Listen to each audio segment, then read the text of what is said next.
Hello friends, welcome to బైరీ talks. ఇప్పుడే ఒక news చదివాను. న్యూస్ చదవగానే నాకు చాలా ఎమోషనల్ అయ్యాను అనమాట. ఆ న్యూస్ ఏంటిదంటే, నార్మల్ ఒక అరేంజ్ మ్యారేజ్ జరిగిందనమాట. అమ్మాయి పెళ్లి చేసుకున్నారు. కొన్ని రోజులు బాగానే ఉందన్నమాట. దాని తర్వాత అమ్మాయికి ఒక ఎఫైర్ ఉన్నది.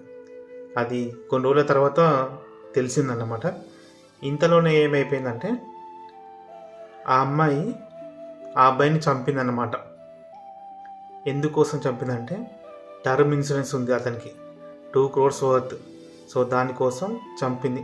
2 crores వచ్చాక ఏదైతే ప్రియుడు ఉన్నాడు కదా, ప్రియుడు ఈమె ఇద్దరు కలిసి లేచిపోదాం, మంచిగా సెటిల్ అవుదాం అన్నట్టు ప్లాన్ వేశారు. కానీ అనుకోకుండా దొరికిపోయారనమాట. సో ఇలాంటి చాలా అంటే చాలా న్యూస్ మనం చూస్తున్నాం. అలాగే సినిమాల్లో కూడా వస్తున్నాయి. సో దయచేసి ఆ అబ్బాయిని చంపకండి. నాకు తెలిసి కొన్ని రోజుల తర్వాత ఆ అబ్బాయిలు ఉండరా అనే సందేహం నాకు వస్తుంది. So please save boys. ఓకేనా?